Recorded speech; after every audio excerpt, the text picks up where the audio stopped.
자, 흉악범도 아닌데 개한테 테이저를 쏜다. 이게 레알입니까? 김묘성 기자님. 네, 지난달 27일 낮에 벌어진 일입니다. 112로 아주 다급한 신고가 들어옵니다. 신고 내용은 개가 사람을 물었다였습니다. 그런데 그 강아지가 아니라 개였습니다. 몸무게가 무려 40kg에 달하는 어머나? 대형 견이었는데요. 시민을 위협하는 아주 아찔한 상황이었던 거죠. 그래서 경찰이 신고를 받고 출동을 했는데요. 그때의 상황이 영상으로 남아 있습니다. 함께 보시죠. 네네네.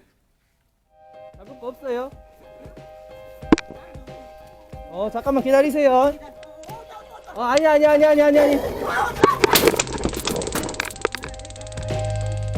잡을 거 없어요? 지금 뭐 묶어버려요. 묶어, 얼른. 아버님 얼른 나가시고, 얼른 나가세요, 아버님은. 나가서 지금 소방관님 잡아주세요. 지금 순식간에 일어난 일이에요. 진짜 다급한 긴박한 순간이었는데 갑자기 저렇게 큰 개가 어디서 나타난 걸까요? 만약에 테이저가 없었다면 3단봉만 가지고 있었다면 지금 경찰분도 위험할 뻔한 순간이었는데요. 얘기 들어보시고 이어가 보도록 하겠습니다. 대형견 같은 경우는 그 피해자인 할아버지가 한 10년 정도 키운 믹스견으로 확인됐었거든요. 평소에 먹줄을 하고 키우는 개인데 사건 발생 당시 개가 그 흥분을 막 해가지고 그 먹이 주는 할아버지한테 달려들면서 목줄이 끊어져 버렸나 봐요. 그래서 앉아있는 할아버지의 목과 머리 부분을 물어가지고 할아버지가 출혈이 있었거든요. 그때 그 할머니랑 손주가 있었는데 손주 같은 경우에는 저희가 현장 도착하자마자 바로 구조를 했고 다행히 다른 피해는 없었습니다. 세상에 충격적인 게요. 10년 동안 기르던 개한테 지금 공격을 당했답니다. 안진영 기자님. 네, 10년 동안 길러왔기 때문에 이런 일이 과거에도 있지 않았을까 생각할 수 있는데 처음 있는 일이었다고 합니다. 그래서 가족들도 이런 상황이 더욱더 당황스러울 수밖에 없었다고 하는데 경찰이 현장에 가보니 이미 70대 할아버지는 피를 흘린 채 쓰러진 상태였고요. 세상에. 가족들도 옆에서 어쩌지 못하고 벌벌 떨고 있는 상황이었다고 합니다. 일단 소방 구조대가 도착을 해야 되는데 그 전까지 워낙 긴박한 상황이 또 벌어질 수 있기 때문에 경찰은 곧바로 테이저건을 준비를 했고요. 장전하던 그 찰나 곧바로 저 개가 달려들었고 그때 재빨리 테이저건을 발사해서 제압할 수가 있었던 겁니다. 이 짧은 순간에 경찰은 두려움에 떨고 있는 피해자들과 가족들을 먼저 생각을 해서 안전하게 신속히 대피를 시켰고요. 피해자는 구급대, 대형견은 소방구조대에 안전하게 인계한 것으로 전해졌습니다.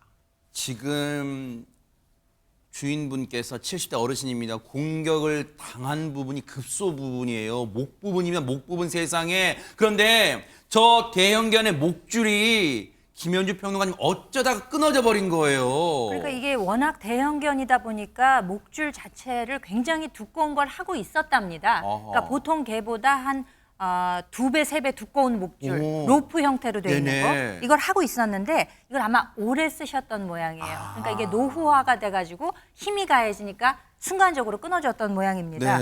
개가 몸무게가 40kg에 이르다 보니까 먹이를 들고 있는 모습을 보고 굉장히 흥분을 한 상태에서 동물적인 본능이 아마 발휘가 된 모양이에요.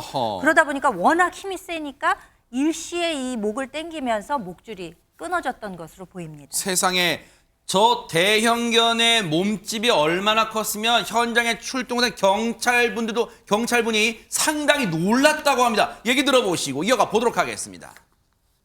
걔가 그렇게 클 줄 몰랐거든요. 진짜 튀어나왔다는 생각을 준비를 했긴 했지만 그렇게 갑자기 튀어나오니 놀라긴 놀랐는데 이제 확인해 보니까 2주 정도 병원에서 치료하고 이제 퇴원하셨다고 하더라고요. 할머니랑은 통화했거든요. 이렇게 경찰관이 또 연락 주셔서 감사하다고 또 이렇게 출동해 주셔가지고 제압해 주셔서 다행히 큰 부상은 없었다고 감사하다는 식으로.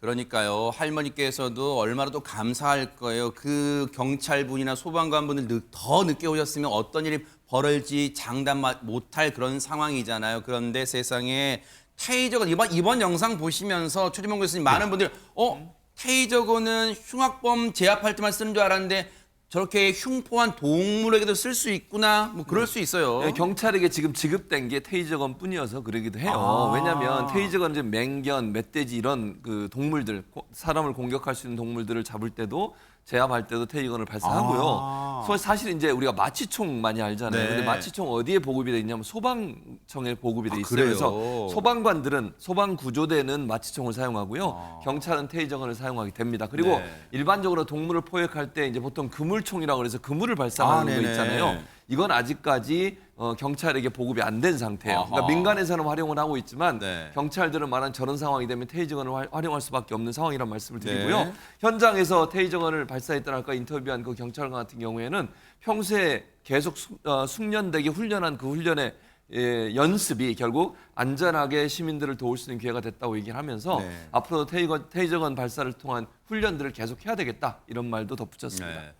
저 대형견에게 물림 피해를 당하신 그 주인분 70대 어르신입니다. 그 빠른 쾌유를 빌겠고요. 그리고 현장에 출동하셔서 정말 본인도 위험에 빠질 뻔한 그런 이 상황에도 침착하게 대응해 주신 여수 봉산파출소의 전현용 경사님과 또 함께 현장에 출동해 주신 소방관 대원분들께 정말 진심의 이 감사의 박수 보내드리고, 그리고 저 대형견 그전에는 그런 일 없었다 그랬잖아요. 그러니까 이번 일로 혹시 다른 뭐 이렇게 나무라거나 피해가 가지 않도록 저 대형견도 사랑을 더 줘야 되지 않을까 그런 생각 해봅니다.